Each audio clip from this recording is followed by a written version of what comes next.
It's the Beaver Banter Podcast. I'm CJ Baumgartner, Ian Rivers joining me. And Ian, we have a couple guests joining us on a Bemidji State 2024-25 men's hockey preview. Ian, introduce our fine guests. Yeah, we've had them on separately before, so we figured to preview the season. What better way than to get them both on at the same time? We've got Lucas Piepenhagen of Beaver territory, and we have Jared Rubado, who wears a multitude of hats now. Jared, why don't you start by introducing yourself and talk about what you're doing? Yeah, it's Jared. I've been on this show I don't know how many times. Hi, Jared. Well, you got new projects you're working on. Let's hear about it. So a lot of preseason stuff right now. We have the big men's and women's hockey preview section. It's an absolute beast to do. But there's some really, really cool stories in it. I think by the time this comes out, the story will already be online. I did a whole deep dive into Brian Schultz, 2,100 words, and it was an hour and a half interview. It was one of my favorite interviews. He's not really the biggest talker, but when you get him in that setting, he's got story after story after story. And that was great. I got a story coming out about Jackson Jutting this week. Just him being the captain, how he became a leader in 2 years here after transferring from Colorado College. And we're in Duluth on Saturday for the season opener. But also on Thursday, it's the first episode of Trent Singer and I's podcast on the CCHA show, where it's more kind of like a long form sit down interview, get to know players and coaches. And we recorded the first one today with Carter Ranklev, and he was outstanding. It was a great interview. Trent and I believe that we might have set the bar too high for episode 1 because it went so well. So it's all downhill from here. Yeah. Me and CJ did not have that problem. Episode 1 for us was probably pretty rocky. We've been slowly increasing the quality of this show. Whatever you do, don't go back to 2017 fall and find our old radio show clips, because I think Ian has them saved somewhere on the internet. The video feeds are all on my Facebook page. I get reminders all the time. On an iPhone, and then we recorded the audio on the other iPhone to post as a podcast. Despite the fact we were broadcasting on a radio station. Yeah. I need to be clear. When I say set the bar too high, it had nothing to do with me. That is not me or Trent. Well, that's what we're saying. The show was just me and Ian at the time. We were just talking. So we had no guests to like carry it. It was just us talking about Bemidji State at the time. But yeah, no, that's awesome. We're looking forward to seeing that stuff. So really, really awesome. And Lucas, you're busy as always. Why don't you just give us an update on what you're doing? Yeah, I running things over at Beaver territory. I'm still keeping track of recruiting for the men's and women's team. This season, I plan on doing more advanced analytics on the men's side, I think, and really coming out with player cards after games and trying to get more of those advanced stats out to the general public and leave the actual reporting and writing to Jared. So that's a lot of pressure on me. Nobody better. Put more on my plate. All right, so let's jump in then to kind of a season preview. We'll keep it tucked to Bemidji State at the time being. What do you guys see? We'll start with Lucas. What's your outlook on Bemidji State's season this year as a whole? Yeah, I mean, as this offseason winds down, I keep getting more and more optimistic about this team. And that's probably just the homer in me coming out even more and more. But when you look at the conference and when you look at what Bemidji State has done in the offseason, I'm not really seeing any team in the CCHA making gigantic leaps from where they were a year ago. I see it being another really competitive, close conference that's going to come down to those last couple of weekends. And you're going to see a really tight league where, again, I mean, every position is going to be separated by just a few points, with the exception of maybe the two teams kind of at the bottom.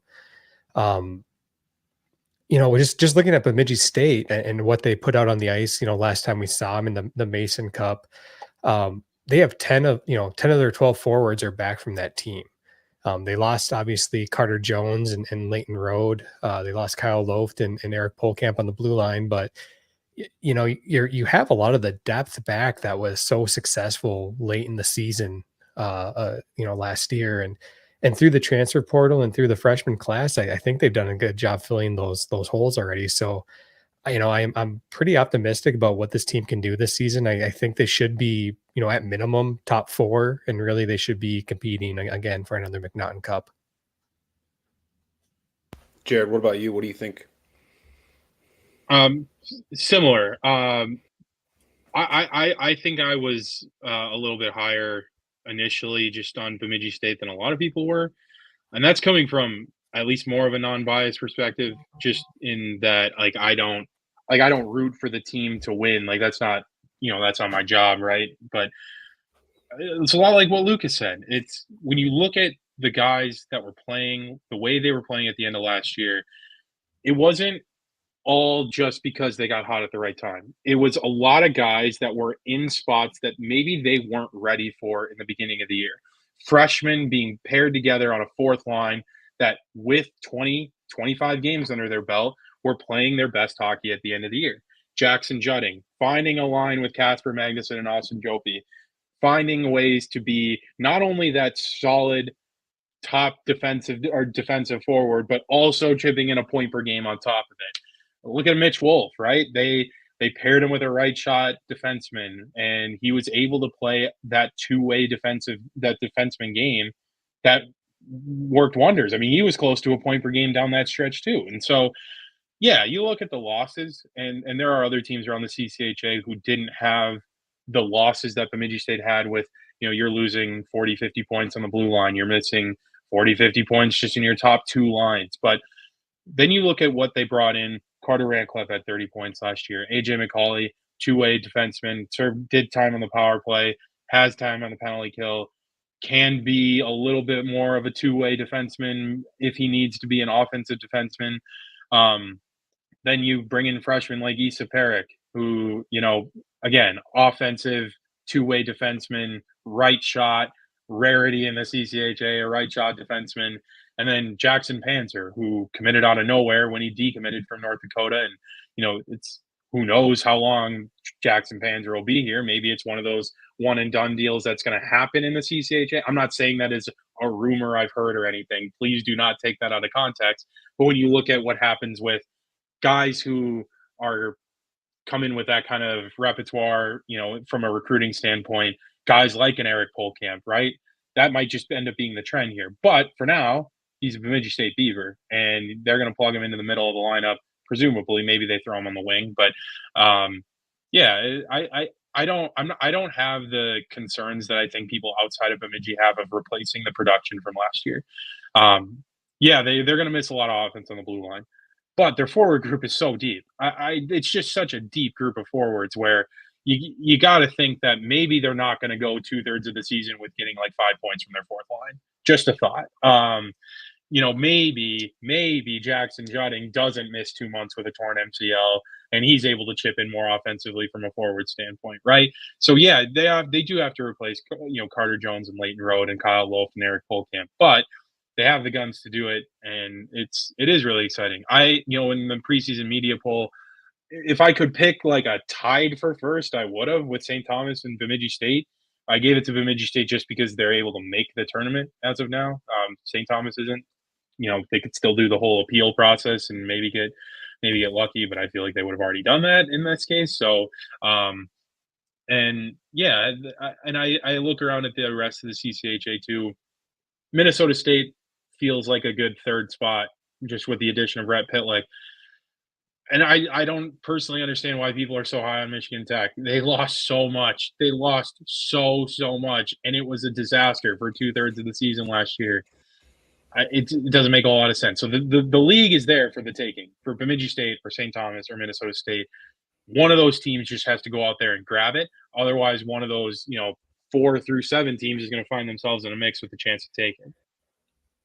Yeah, I really like the forward depth. I don't remember a time that I've looked at a roster that BSU has had, and maybe you don't have the Leighton Road or the Owen Sillinger who's just going to get you 30 points. I mean, Carter Rancliffe did it last year. We'll see if he can replicate that again this year, but you've got maybe 6 lines here that you feel like you're comfortable putting on the ice. Now, what will Tom do with those pairings? The fourth line last year was phenomenal when they all played with each other. Are they going to stick together?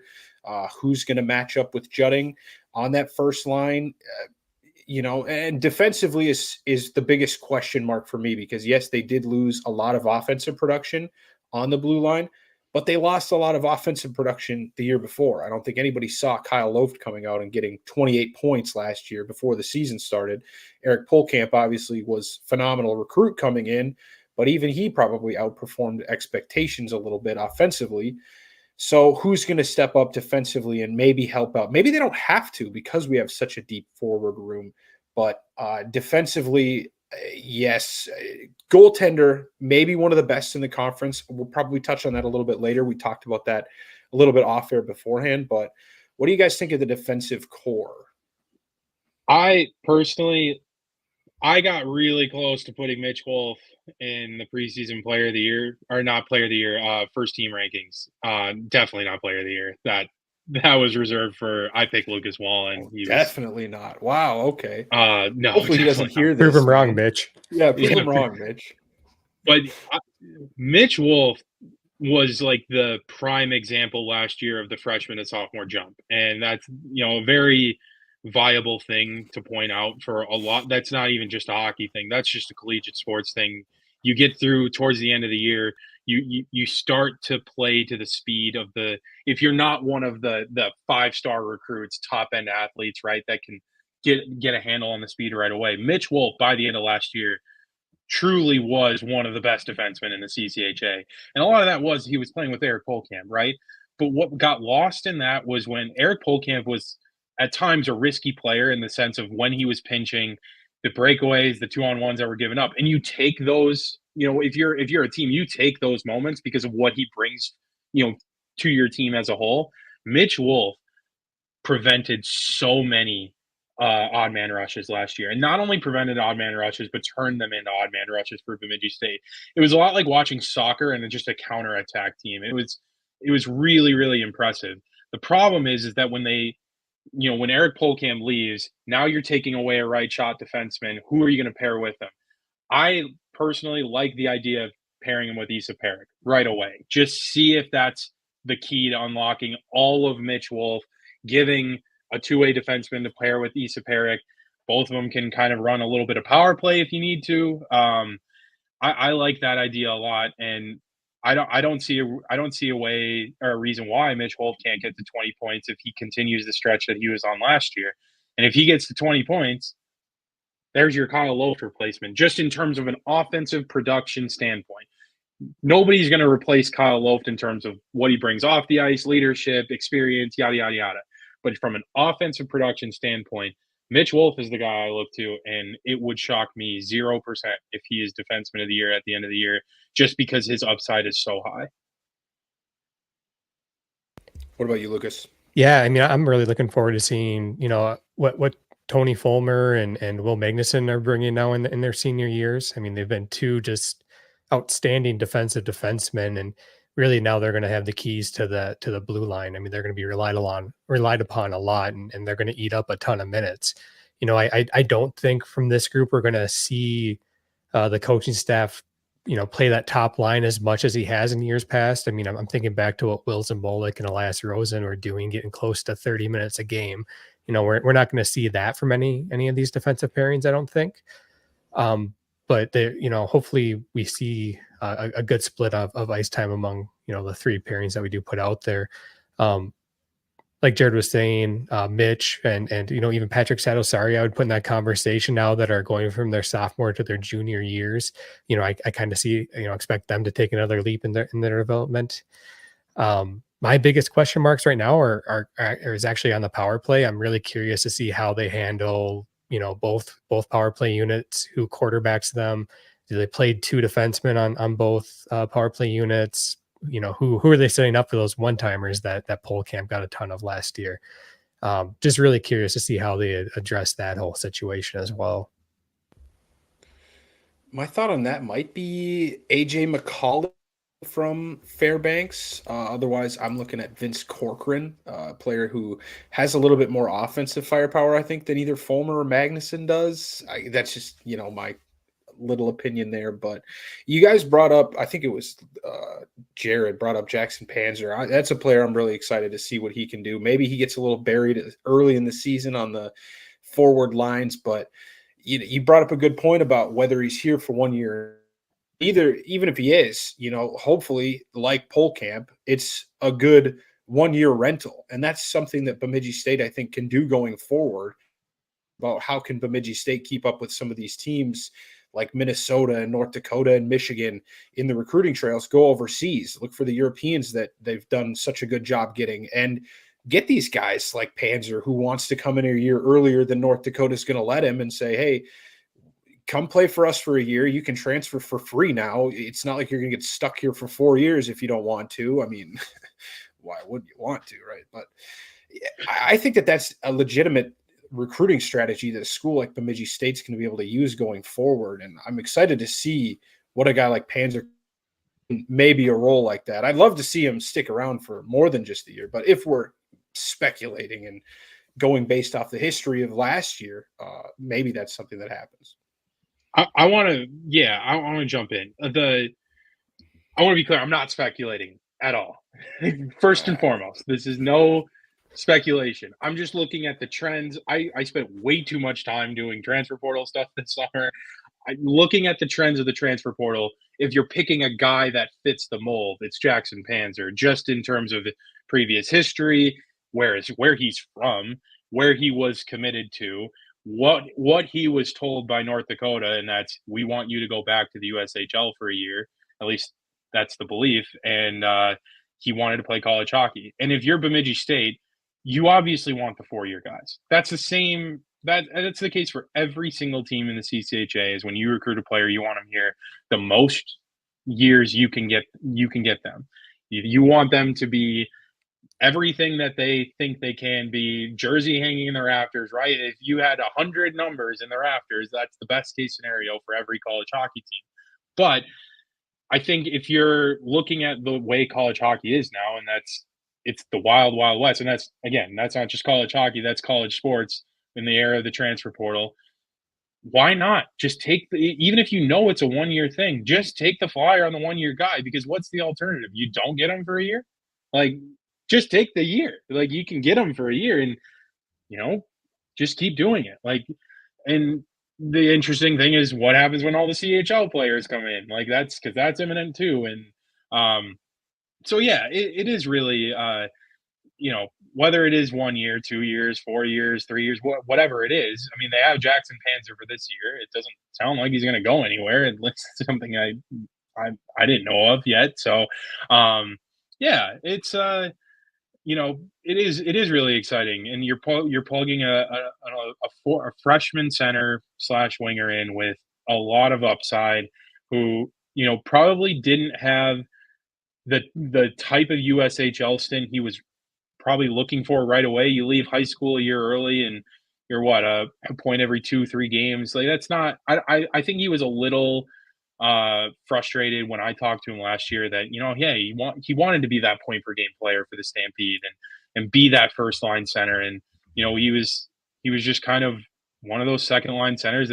he's going to chip in a goal every 3 games, pot and assist every 2 games kind of guy, and that's fine. But what's going to happen when they start putting a lot of talent around him? You put a Yuri Vaisinen on his wing, that's a really good winger to pair. A senior winger to pair with a freshman, and that right there with those 2 guys on a line. That's one of the highest offensive upsides that you can find on this team right now. Assuming that they're probably going to roll back with Jackson Judding, Austin Jopi, and Casper Magnuson on the line together, just with how well they worked together at the end of last year. I don't know if they're going to roll with that all sophomore line that they had as freshmen last year on the 4th line. Be a little surprised if they ran that back completely, just because then you're limiting your options as to what you can do with the rest of your guys. Where do you put Carter Anklev then? Where do you put,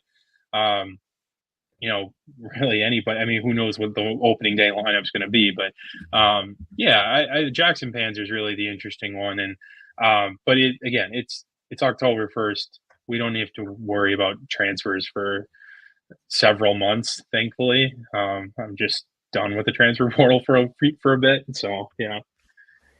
Yeah, I think Panzer reminds me a lot of Isaac Gordon, to be honest with you, both in terms of the situation of how they ended up at the school that they're at now.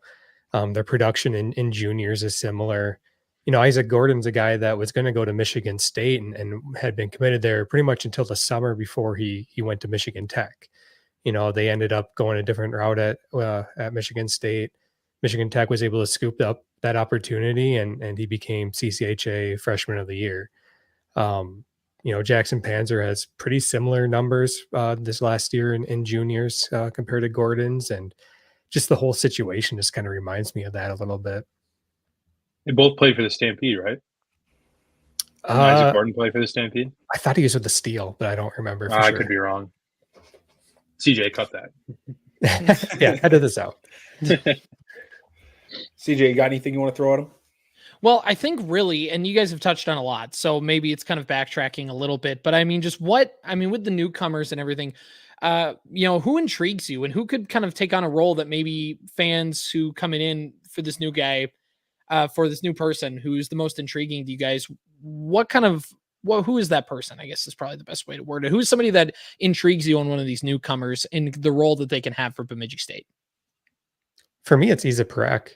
I think he's the one that I have the most optimism for this season. And I think he's a guy that's going to play a ton of minutes right away from the blue line.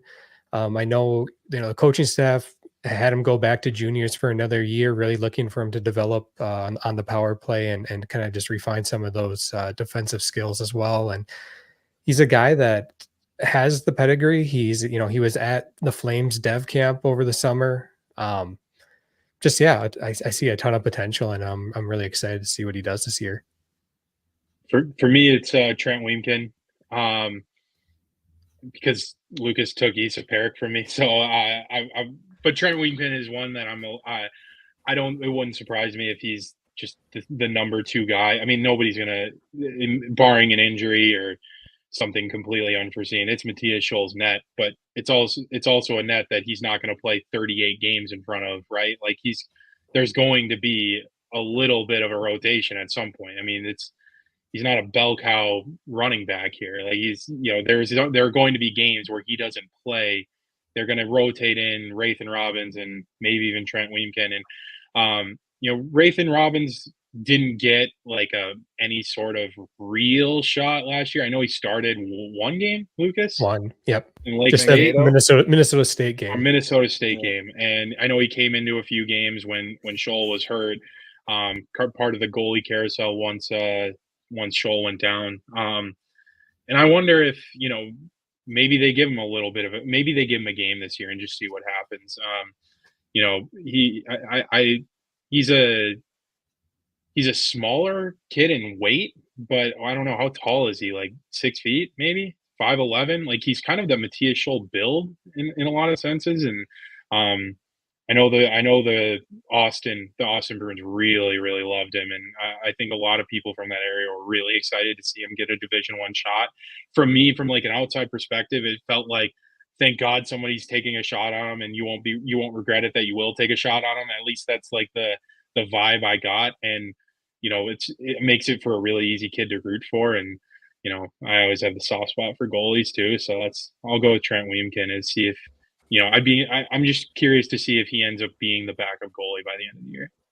Yeah, I think that's my biggest question going, past this season and looking to next season already is it's goaltending. I have no idea what they're going to do there. They have Robbins and Weemkin on roster for that year, and they're going to be bringing in another goaltender too, that Andrew Ness, who's currently in the BCHL. But, a couple of years ago when Zach Driscoll left, and we had Michael Carr, Gavin Enright, and Matthias Scholl on roster, that goaltending situation was rough for that first half of that season. You had Carr and Enright really splitting time, and Scholl finally got his opportunity in November and has ran away with it. But I remember those first couple of months were really rough. Yeah. Trent Weemkin, by the way, 6 foot 170. So pretty close to the Matthias Scholl build of 5'10". I'd kill to be 170 again. like I was in 4th grade. Relatable stuff. Yeah. Lucas, you brought up a good point, not only about goaltender, but the forward room as well. And that's something that I almost wonder, I don't want to project too much onto the 25-26 year during this preview season of the 24-25 year. But again, it's a question that's going to have to be asked going into next season. But what does it look like with maybe some of these guys that are going to be pushed down now from the second to the third line and the third to the fourth line, and from the fourth line to potential healthy scratches with so much fifth-year talent coming back? Obviously, we love that because it's going to make Bemidji State formidable, at least within the CCHA this year. But what is it going to mean for the development of some of these younger players on the forward lines, especially going forward? Yeah, I mean, it's kind of an interesting situation. Like I had mentioned, you have 10 guys returning from, 10 forwards returning from that Mason Cup team a year ago.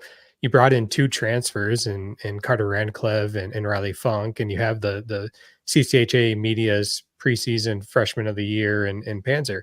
So all of a sudden you're already over the 12 just with those guys. You have 13 forwards competing for those spots opening day. You have a guy like Noah Quinn, who was healthy scratched a large portion of last season. He'll be competing for a roster spot. And then you've also brought in a couple of more freshmen. So, I mean, injuries are going to happen. So these guys are going to get their opportunities to play. But opening night, I'm really curious to see what what that line chart looks like, because there's going to be a lot of competition for those roster spots.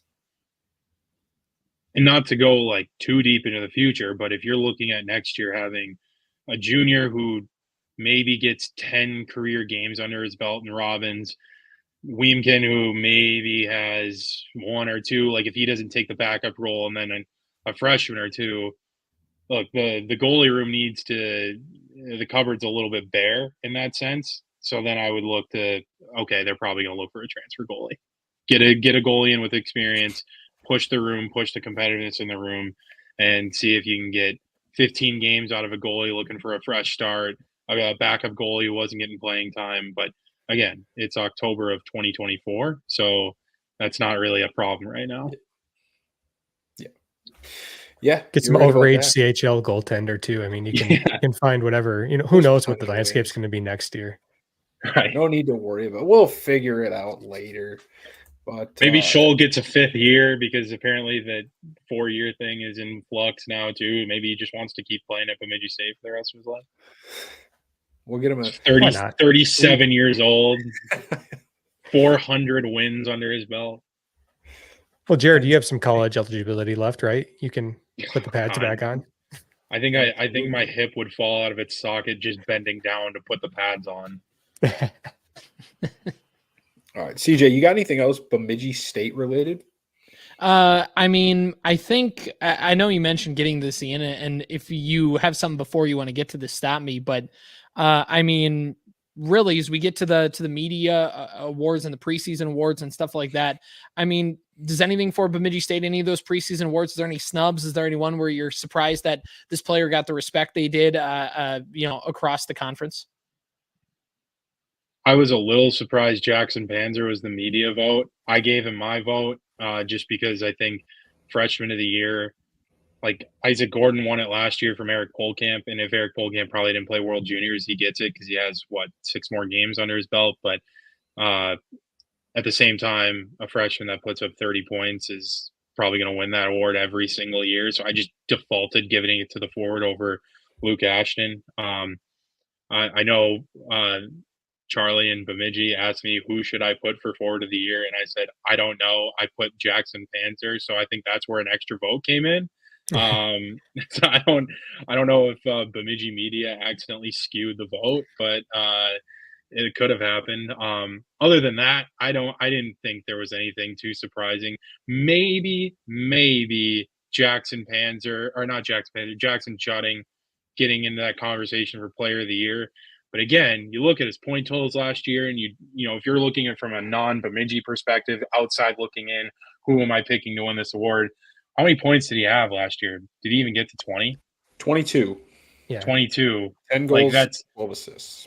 Right. That's not like the gaudy number that you point to for player of the year preseason wise. So, but then you take a look at it, it's like, oh, he missed 11 games and, was a point per game player when he came back after that. Like, and the vote of confidence that his team has in him by naming him captain, the increase of just minutes, power play minutes, I think there's reason to believe they'll take another step forward this year, just again from an offensive production standpoint. So if you're gonna make a case for any sort of preseason award snub, I guess it's Jackson Jutting for not being in Player of the Year category. But I mean, was he preseason first team? I can't remember. No. Oh, okay, yeah, that maybe that one. But again, maybe had a 3-way tie for Player of the Year from the coaches' perspective. So all three of them are forward, so they're all going to be there for Player of the Year as well, or for first team. Yeah, I think I'm in the exact same boat. You can't really argue against any of the prediction or any of the responses there. And yeah, I think actually the coaches got it right.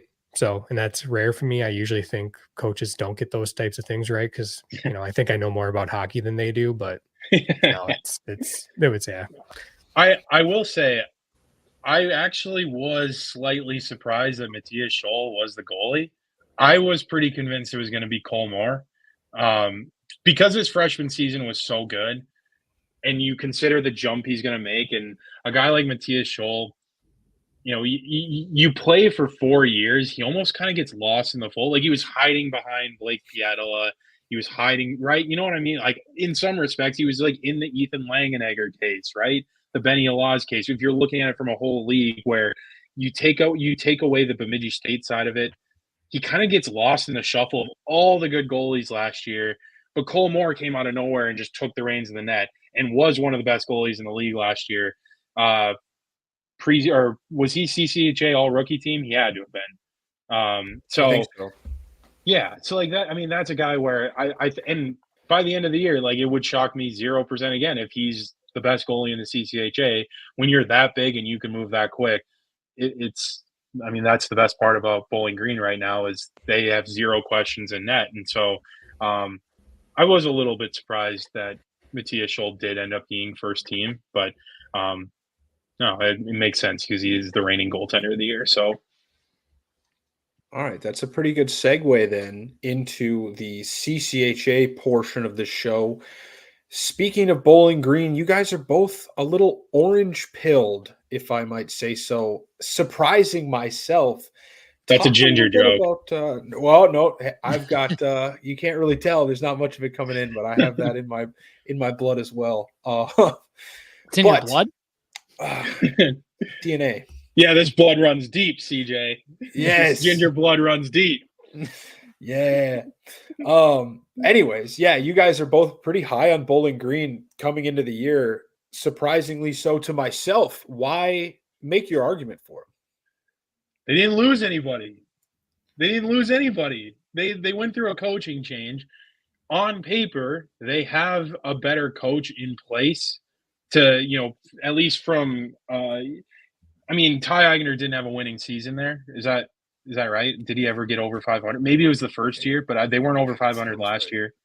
And so in all that time, they're bringing in Dennis Williams. They went through all of the turmoil they had last year. Their whole basically the first half of the season was completely chalked. They didn't know who was going to start at goalie. They had players suspended. They had their coach suspended. They had the Swankler stuff hanging over their heads. They get out of it, and with 2 weekends left in the regular season, they're in a tie for second place with a chance to win the MacNaughton Cup. And granted, they ended up being the odd man out of those 5 teams, fighting for the MacNaughton Cup, and they ended up having to go on the road.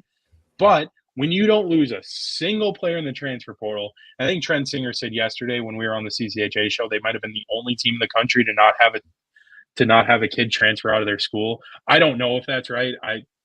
Personally, I don't know what's going on in some of the Eastern hockey schools in the Atlantic from a transfer standpoint, but the question for them is, can they find a top line? Can they find a line that can go get them a goal? And I have said this on every preview show I've been on, but if Bowling Green can find a reliable scoring line and some secondary consistent scoring, I don't see why they shouldn't be in the conversation to win this league. You have what you need. You need playmakers on a top line to get you a goal, and you need a program goalie. That is the key to winning college hockey games in a big picture perspective. They have it. If they can find a top line They have it. And when you bring back all of those guys, a lot of freshmen from last year making the jump to sophomores, bringing in a few transfers to kind of help supplement the absence of scoring, I don't think they're preseason on the level of Bemidji State, St. Thomas, or Minnesota State, but they're closer to that group than Michigan Tech is. They're closer to that group than Augustana is, and they're closer to that group than Lake State is. And but depending on who you ask from a media perspective, it doesn't always shake out like that. But I had Bowling Green third in my poll behind St. Thomas and Bemidji State. And again, like if I got to fill out the poll after Rhett Pitlick went to Bemidji State, they would have been fourth. But I don't see a reason to be down on Bowling Green at all, because when you bring in a new coach and you have 100% player retention in the transfer portal, that is a big deal. That is a culture that is recruiting to the culture you have instead of the coach you have. And those players, it tells me that those players are bought in from at least a preseason perspective. Maybe the wheels come off. Maybe there's some growing pains that could throw a spike in the bike spoke. But I mean, it's just, I just don't see the vision of having Bowling Green as one of those teams that doesn't have a home playoff series. Yeah, I mean, they're an old team too. I mean, they have 12 seniors right now. They have that large freshman class from a year ago that are all now sophomores and are going to be taking a big leap too. They have they brought in Maxwell Martin, who was the leading scorer in the NAHL last season. I'm kind of surprised he didn't get a little bit more love in the preseason rookie of the year too, because I mean, I think he's going to be a prolific scorer at this level. It might take him a little bit of time to adjust, but he's going to be a good player. They have all the issues from a year ago behind them now. They don't have to worry about suspensions. They don't have to worry about toxic culture in the locker room. I just think they're poised to kind of, like Jared was saying, I don't really see them competing for the MacNaughton Cup, but I think they should be up in home ice at least. I have them above Michigan Tech. I have them above Lake Superior State. I have them above Augustana. They're going to be in that top half conversation for sure. I think they're kind of they might get a little watered down. You talked about Matthias Scholl getting lost in the wash. That's probably what Bowling Green's problem was in a lot of these preseason polls. You look at Mankato and it's like, well, how do you doubt them every year? And now they got Rhett Pitlick in, and Bemidji won it last year. We'll throw them in the top four. St. Thomas, everybody's projecting to have another big leap. So, and everybody's excited about Augustana, who's now going to be playing a 10-game conference schedule or 20-game conference schedule. 16. Yes, eight total matchups in that. But yeah, I guess I wasn't super high on him, but like you said, goaltending can make a big difference, and they might have one of the best goaltenders in the CCHA. So that's a pretty good argument. Who do you guys think? Let's be honest, the bottom of the conference is pretty set down there with Ferris and Northern Michigan. We won't necessarily spend too much time on them, but what do you think about like Augustana and some of those tweener teams? What's your prediction? Obviously, it's going to be a super close race again, so it's probably a moot point to try to project this on weekend one, when it's probably going to come down to the last week of the season, just like it did last year. But who do you see winning that fight for like the 4 seed compared to who's getting left out and has to go on the road? Is this between like Bowling Green, Michigan Tech, Lake State, Augustana? Yeah, those kind of so. Yeah. So leaving, if you can't pick Bowling Green, then sure. Yeah. It's either Lake State or Augustana, honestly. Now Lake State has the question of who's going to play goalie, right? Mm-hmm. Easton Hess is back, but he didn't get a ton of run last year. But they did bring a lot back. Connor Milburn was one of the coaches votes for preseason player of the year, and he's legit. I mean, he is a legit player. They're a well-coached team too. They really rally around Damon Witten, and it's a place that's really tough to recruit to. But I think the experience of winning a playoff series on the road at St. Thomas, going to that game 3, coming out of it alive. Now, granted, St. Thomas was half of a roster by that time, so it's not totally saying, oh, they upset the St. Thomas team that was kind of clicking on all cylinders in the middle of the year. And then Augustana, kind of similar, not in the sense of the question marks they have, but I think when you only play 16 games in a conference, granted, the margin for error is smaller, but every win counts for 1.4 wins or something like that. I don't know. It's Brainerd math, so don't take it.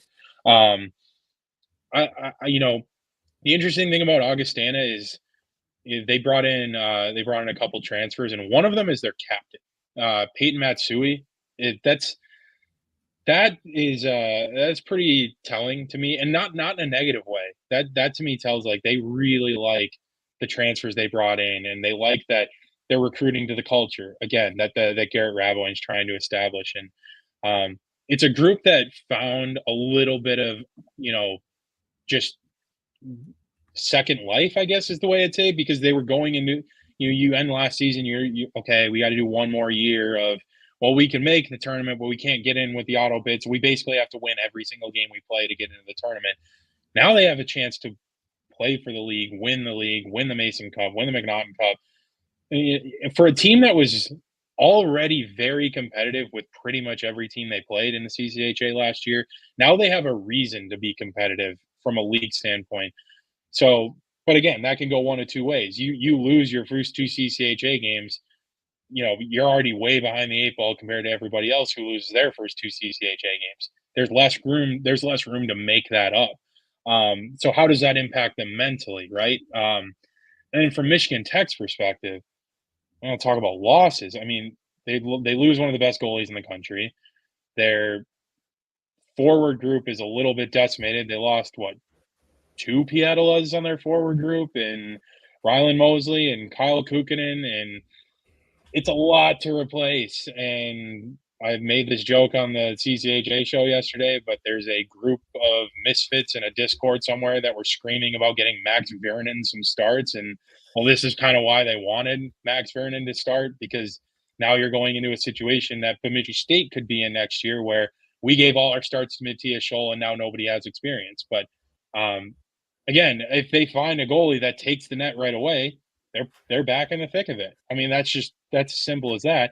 And their defensive core got a year older. It was so bad for the first half of the season, but they kind of figured it out towards the end. Like, you watch that Mason Cup game back, every single breakout was clean.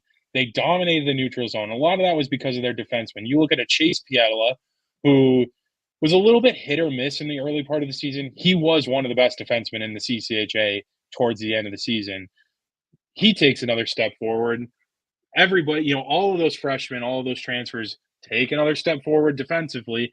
Michigan Tech goes from a team where defense was their biggest liability last year to where now it's their biggest strength. And so if they can find some secondary scoring and find a consistent number one goalie, then yeah, they're in the mix to get that fourth spot. But I still think it's Bowling Green. I'm very, very high on Bowling Green, and I think they can win the league, which I guess you could say that about, 7 teams in this league, all things considered. But yeah, that's kind of where I'm at.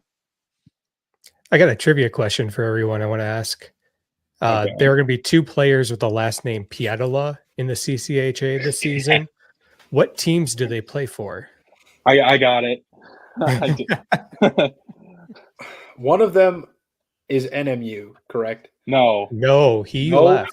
He left that recruiting class. He went to Wisconsin. Soccer player or something. They have a Pietala. I swear NMU has a Pietala. Maybe they just play a different sport, but it's Michigan Tech and Lake State. Okay, yep. Lake State. Okay. Lake State Pietala. Yeah, Adam Pietala was going to Northern Michigan. He ended up going to Wisconsin. Lake State has Everett Pietala. All right. And they grow on trees. Don't they?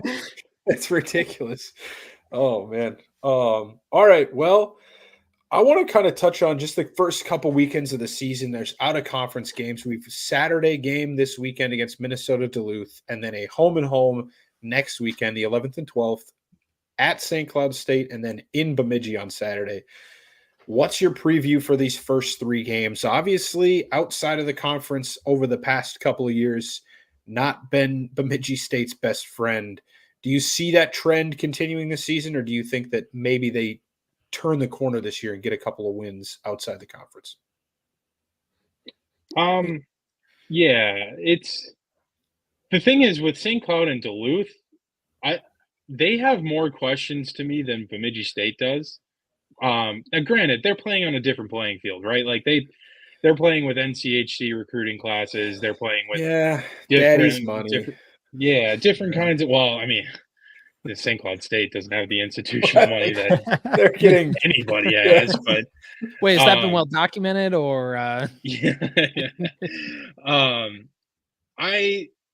I think if you're looking at it just from a Bemidji State standpoint, don't look at who they're playing.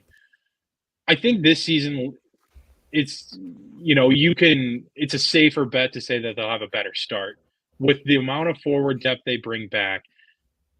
I see where you don't have to rely so heavily on defensemen to pitch in offensively. It just kind of lends itself to a better start, because last year's start it wasn't great.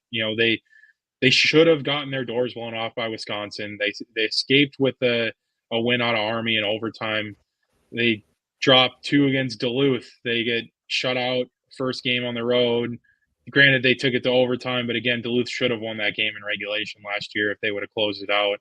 And that was probably the best Duluth ever looked last year, all things considered. I mean, they looked bad by the end of the year with injuries and academic dismissals and all those fun things. So from a Duluth perspective, that was one of the bigger head scratchers when they were ranked preseason. I didn't get that at all. Yeah.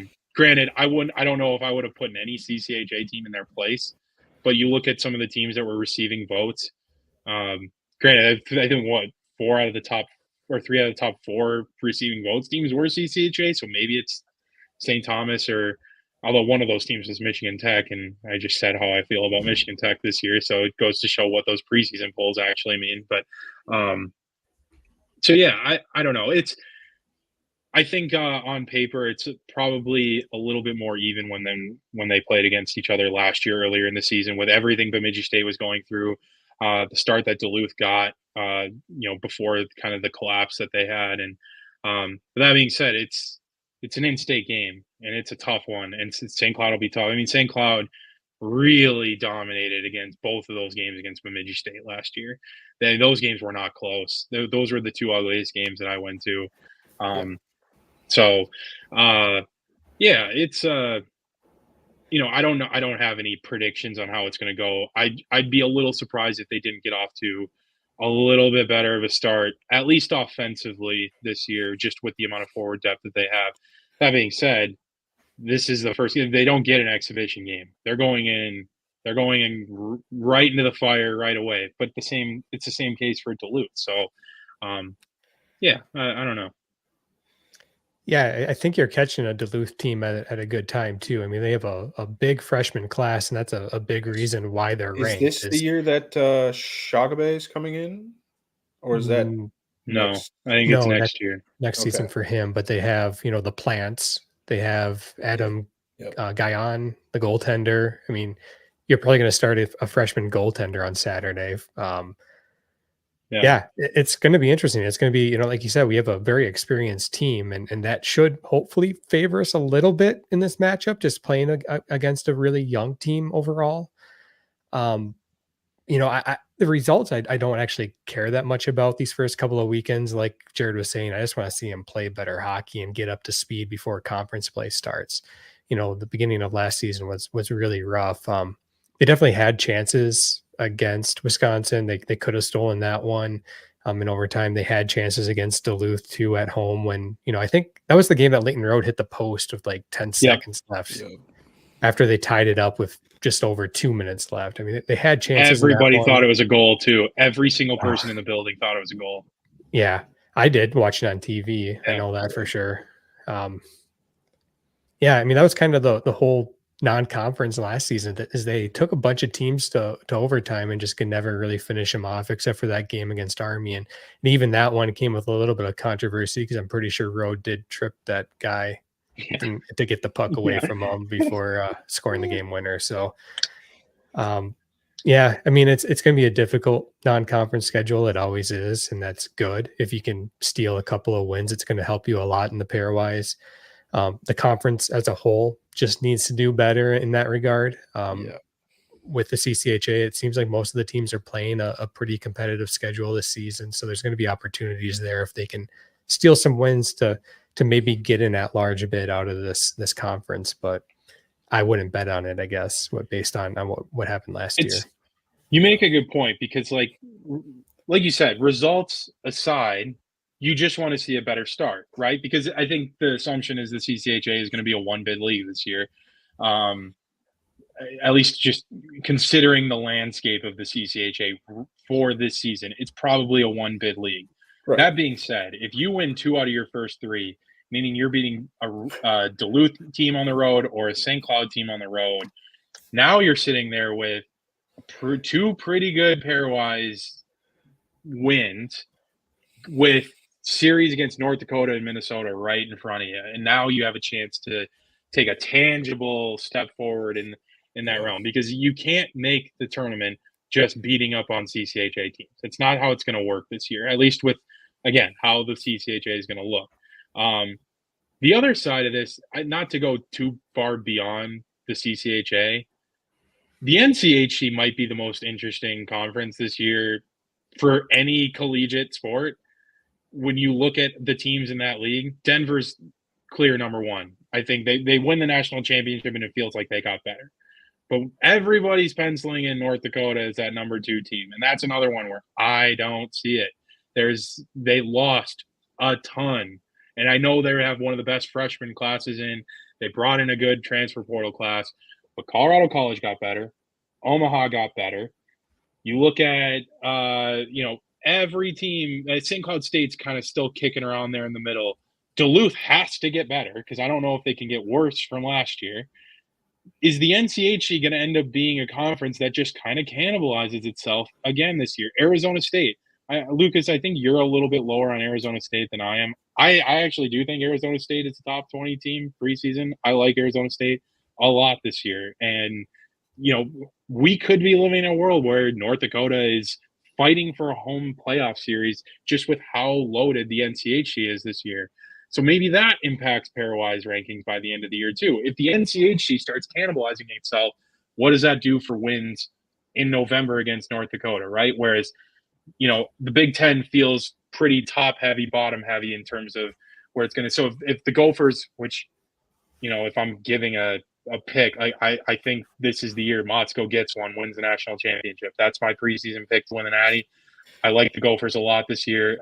Jimmy Snuggerud coming back is. They might have one of the nastiest lines in the country with Oliver Moore, Matthew Wood, and Jimmy Snuggerud. I mean, that is the best line in the country. And so if they can figure out who's playing goalie for them, now you split with Minnesota.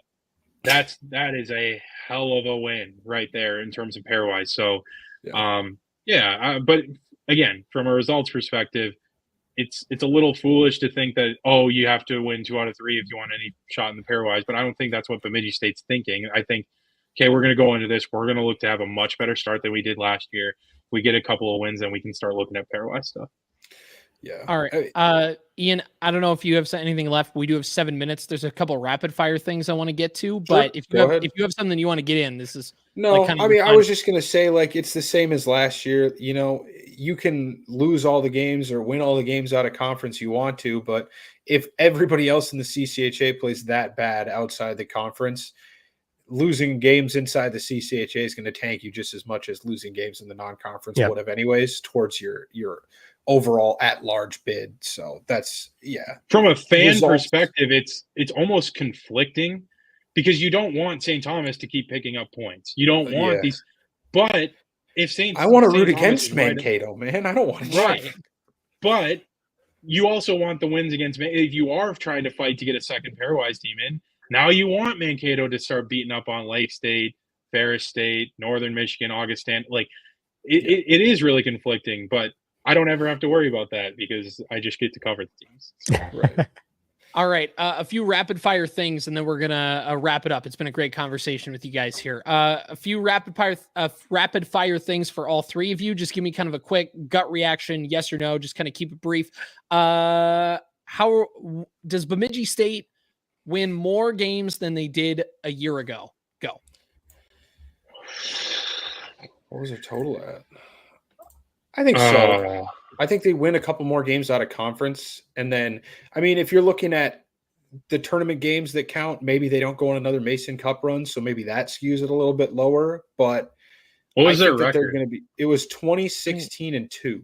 So do they get to 20? I'll say, do they get to the same or above? Man, that 9-game winning streak really skews things. Right.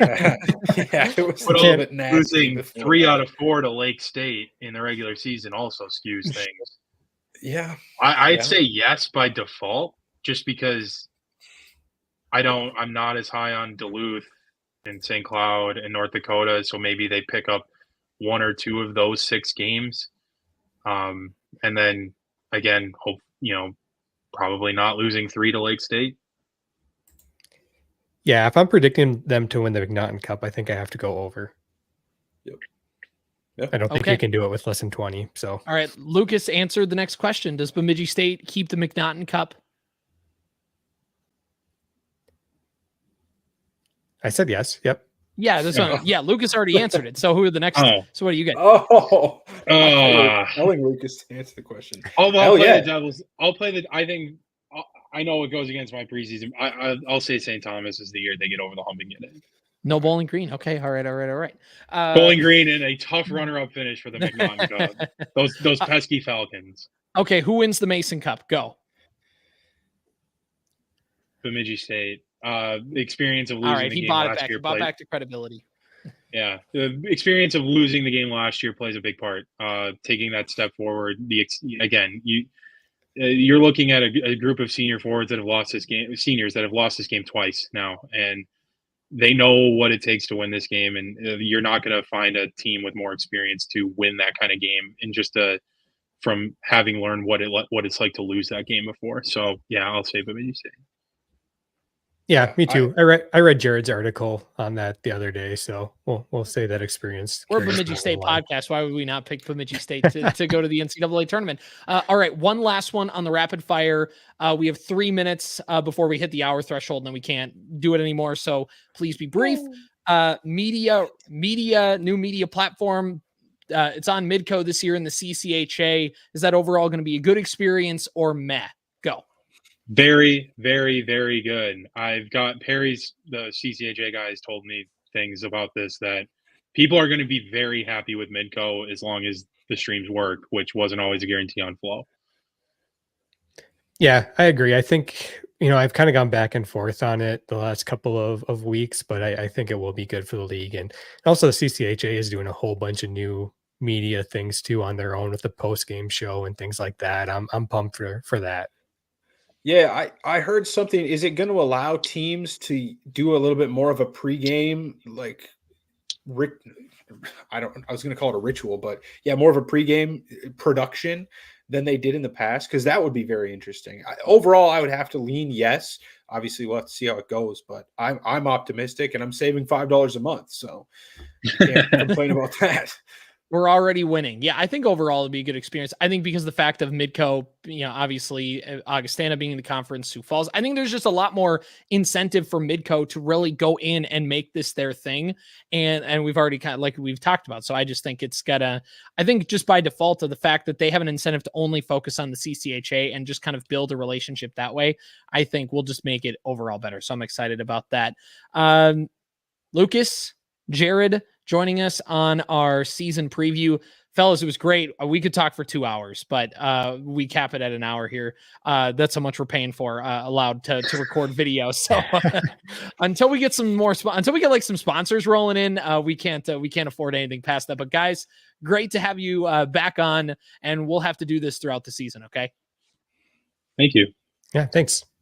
All right. This has been the Beaver Banter podcast. Catch us on Apple Podcasts, Spotify, wherever you get your podcasts, as well as YouTube. We're on X and Facebook.